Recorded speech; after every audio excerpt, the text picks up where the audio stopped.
In order to do Ismail Zain's book, I had to read the policy papers of Tun Razak. Culture and sports as a unification factor, as a cohesive agents. These are the two cohesive agents. And we did sports. Sports was quite successful at one time. I mean, still very successful. Culture never really got off the ground. Never got off the ground. Of course, we had the natural cultural policy, but they never really got off the ground.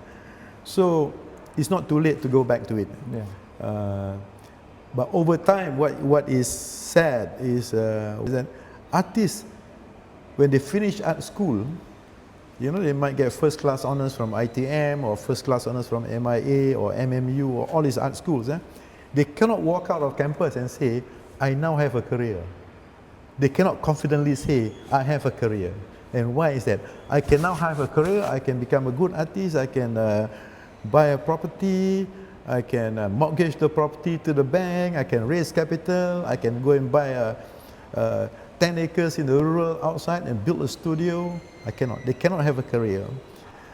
If the Madani government really want to actually enhance their position, maybe they should take a leaf from Roosevelt in 1920s, or even Deng Xiaoping, or Xi Jinping. Okay, Roosevelt is a bit more difficult to do. Like in the Depression, they gave jobs to all the artists. Out of all the artists, photographers and whatnot, they sent to the rural, to Iowa, to Ohio, take photographs. So you see all the big names in photography came up at that time. But more importantly, they gave money to, they gave a job to people like Diego Rivera to go and paint in murals at Chicago. They gave a job to Jackson Pollock and all his, his wife and all.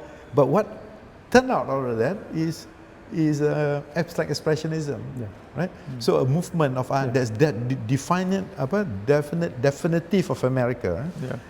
Okay, then you look at Deng Xiaoping. He used culture really as a gerakan kebudayaan for soft power, right?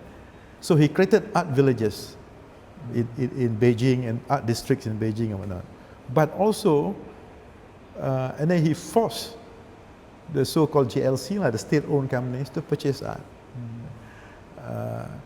So the artists have the ability to own a studio in exchange for the artwork, right? And they have a buyer, which is the government corporation. And then the artists have a livelihood, right? So they know they have a career. So today, Deng Xiaoping did that in 1978-79. Today, if you graduated from the Beijing Art School of Art, Beijing Academy, you know you're going to be an artist, right? Because you know the likes of Ai Weiwei, who's a bit of a dissenter, but he still came from that art district school, and all the other artists are quite wealthy. They actually have a living, right? They can make a living, a decent living, more than a decent living, some of them, but they have a career. And I think this government has to do that, right? During the COVID... Big risk, don't you think? Big risk for them, don't you think? No, well, it's not a big risk because this kind of art district kind of thing, cultural villages where artists own studios and whatnot. What's the problem with the artists today? They don't own any asset.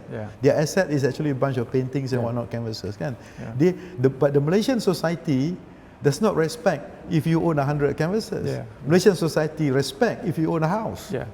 And then the financial institution respect you if you have a property, you have a house, you can mortgage, and then raise that money to go and buy more canvases. But if you don't have a house, you don't have any asset, the Malaysian financial institution do not accept artworks as collateral. Maybe only 3 or 4 artists in the country can be collateralized.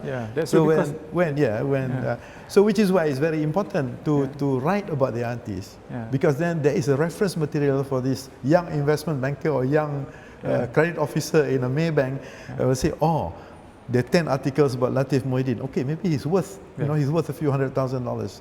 You look at the auction market, the price discovery, okay, he's $400,000. Okay, I give this guy a loan for $300,000. So there is some kind of valuation of it.